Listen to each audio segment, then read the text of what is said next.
బుల్లితెరపై ప్రసారమవుతున్న ఎన్నో కార్యక్రమాల్లో Jabardasth comedy show ఒకటి. దాదాపుగా దశాబ్దన్నర కాలంగా ఈ కార్యక్రమం ప్రసారమవుతూ ఎంతో మంది ప్రేక్షకులను ఆకట్టుకోవడమే కాకుండా ఎంతో మందికి మంచి జీవితాన్ని కూడా అందించింది అని చెప్పుకోవాలి. ఈ కార్యక్రమం ద్వారా ఎంతో మంది ఇండస్ట్రీలో గుర్తింపు సంపాదించుకుని హీరోలుగాను, దర్శకులుగాను, కమెడియన్లుగాను కొనసాగుతూ ఉన్నారు.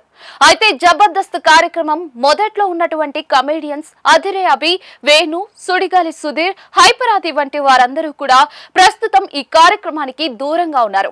ఇకపోతే ఈ కార్యక్రమానికి మొదట్లో ఉన్నంత ఆదరణ ప్రస్తుతం లేదని చెప్పుకోవాలి. ఈ కార్యక్రమం రేటింగ్ కూడా పూర్తిగా పడిపోయింది. దీంతో ఈ కార్యక్రమం గురించి ఇటీవల కమెడియన్ నూకరాజుకు కొన్ని ప్రశ్నలు ఎదురయ్యాయి. ఇటీవల కాలంలో జబర్దస్త్ కార్యక్రమానికి అనుకున్న స్థాయిలో ఆదరణ లేదు, అందుకు కారణం సరైన కంటెంట్ లేకపోవడమేనా అంటూ ప్రశ్నలు వేశారు. ఈ ప్రశ్నకు నూకరాజు సమాధానం చెప్తూ జబర్దస్త్ కార్యక్రమం అప్పుడు ఎలా ఉందో ఇప్పుడు కూడా అలాగే ఉంది. జబర్దస్త్ కార్యక్రమంలో ఎలాంటి మార్పులు లేదు, మార్పు వచ్చింది చూసే ప్రేక్షకుల్లో మాత్రమే అంటూ నూకరాజు సమాధానం చెప్పాడు.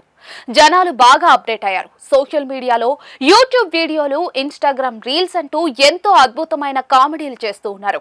ఇలా అరగంట పాటు ఒక స్కిట్ చూసి నవ్వుకునే బదులు 30 నిమిషాల్లోనే అంతే అద్భుతమైన కామెడీ రీల్స్ ద్వారా దొరుకుతున్న నేపథ్యంలో జబర్దస్త్ చూడటానికి పెద్దగా ప్రేక్షకులు ఇష్టపడటం లేదంటూ ఈ కార్యక్రమాన్ని రేటింగ్ తగ్గడానికి నూకరాజు అసలు కారణాన్ని తెలియజేశారు.